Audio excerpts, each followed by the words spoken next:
Hi and welcome to Prague, one of Europe's most beautiful cities, which is also home to one of Europe's most iconic tram networks. In fact, the tram is an important part of a travel to Prague, and especially the homemade Tatra T3, which adds more character to Prague's already photogenic streets. Prague's love for its trams goes as far as having a regular line dedicated to showcase their older models. But how did this tram network come around? Let's dive in.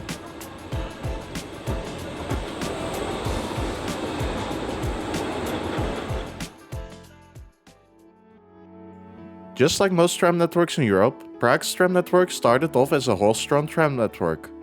The first line opened in 1875.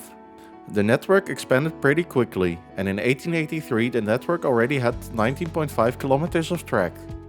In its success, a better way of powering the trams was taken into consideration and led to the decision of electric trams. This resulted in the first electric trams being active in Prague in 1891. The network kept expanding, and this led eventually to the formation of a central public transport company. In the early part of the 20th century, this became a monopoly, and a decision was made to electrify the previously horse-drawn tram lines in the city. The First World War resulted in an interference of this growth, as trams were needed for the transport of goods or for being molten into raw materials for weapons. Soon after, in 1921, the network was back at capacity in the newly formed Czechoslovak Republic. Prague grew fast in the interbellum, and so did the network, which grew to a size that exceeded 100 kilometers. During the Second World War, the network ran pretty reliably and normally, given that the situation was rough. Only Allied bombing in the late stage of the war led to an interruption. After this war, the network was modernized and received modern trams from the well-known local company Czech Tatra. The first type was the T1, followed by the second most produced tram type in the world, the Tatra T3. The late 60s and 70s were not the best time for the tram network in Prague, as some route cuts and plan cancellations took place. The tram suffered from unreliability and was frankly not capable to be the sole higher capacity mode of public transport in the city. A metro was planned and took away most of the attention for the trams. But during the 80s there was a revival for the trams in Prague. New trams were ordered and new extensions were constructed.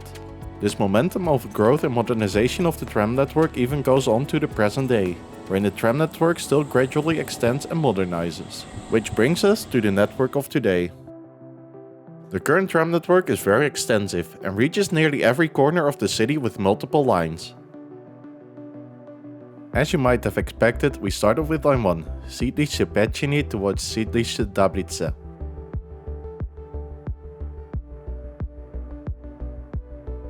Which is followed by line 2, which also starts at Sídliště Pečiny and goes to nádraží Prague.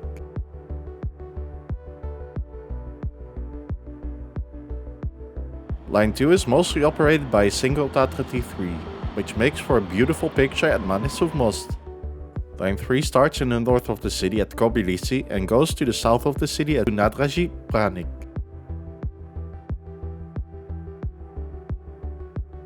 Line 4 starts at Sídliště Barrandov and ends at Kubanské náměstí.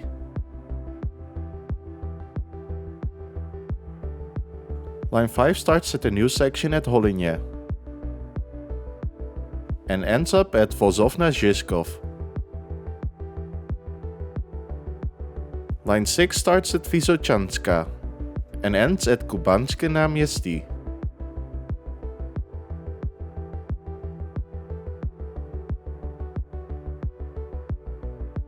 Line 7 goes from Radlicka to Depot Hostivař.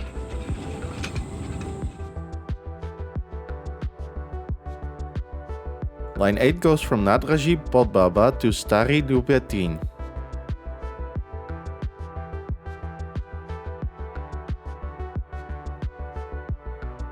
Line 9 goes from Sídliště Žepy to Spojovací.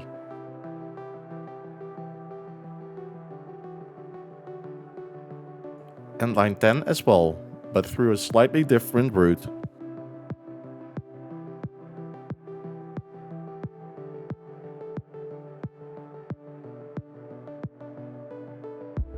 Line 11 goes from Spožilov to Olšanské v Žitově. Line 12, Sídliště Barrandov to Výstaviště.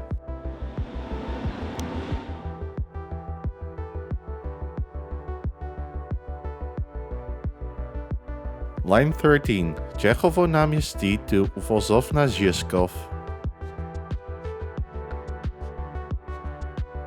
Line 14, Spořilov to Dehovec.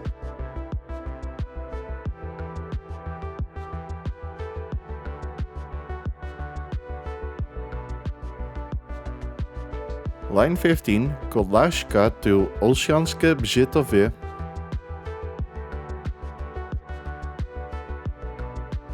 Followed by line 16, also from Kolářka to Ústřední dílny DP.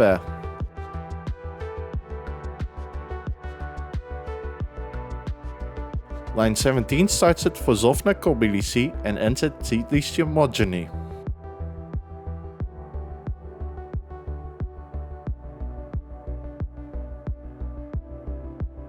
Line 18 starts at Nádraží Podvaba and ends at Vozov na Pankrác. Line 19 goes from Spojovací to Pankrác.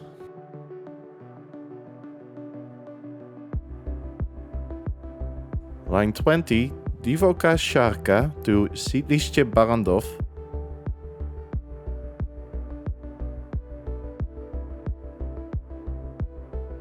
Line 21, Radlická Sídliště Modřany.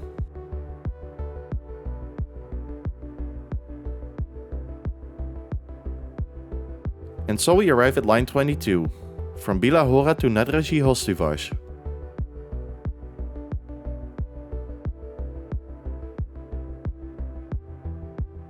However, it is most popular for being the tram up the hill to Prague Castle.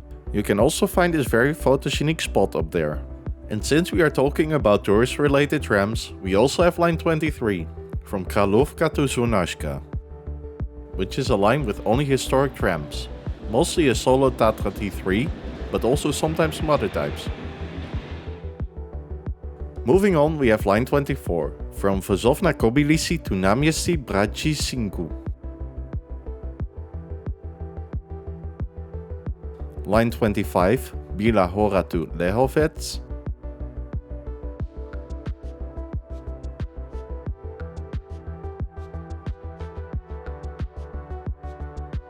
And finally, line 26, Divoká Šárka to Nádraží Hostivař.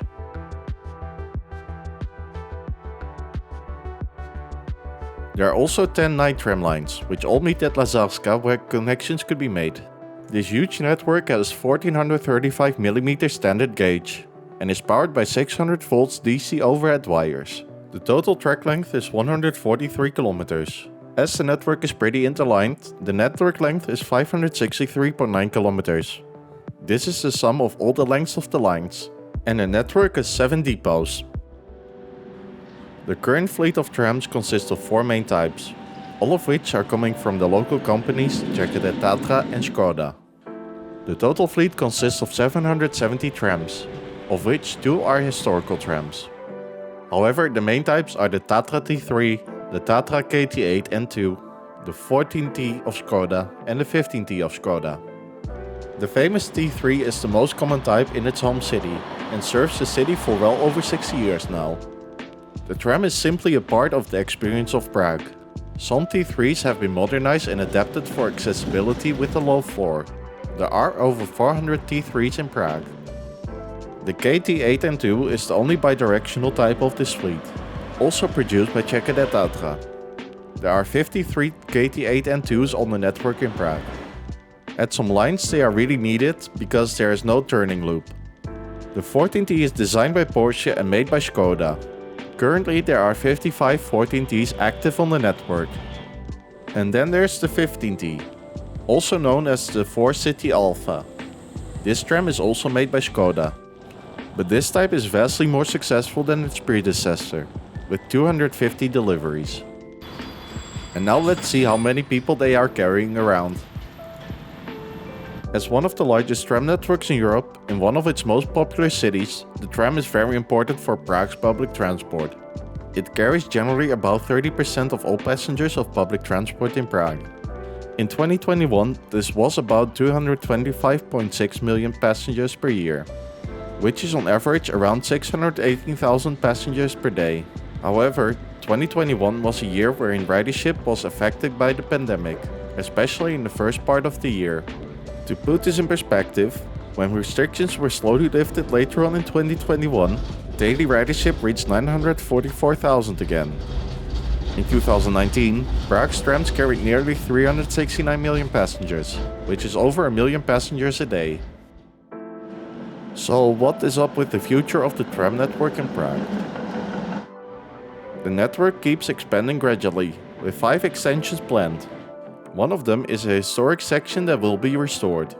This section marks the return of the trams to Wenceslas Square. A second extension is planned from Divoka Sharka to Jedinska. The third one from Sídliště Mojany to Libuš and Nové Dvory. The fourth extension is Na Vesely to Pankratz. And finally, the fifth extension is from Holinje to Slivinec. Besides all of the extensions, Prague also has announced a tender for up to 200 new trams, of which the first 40 trams should be delivered by 2026. I really hope this video gave you a nice insight into one of Europe's most iconic tram networks. If you would like to see more of my work in the future, please subscribe to my channel. And as always, thank you very much for watching.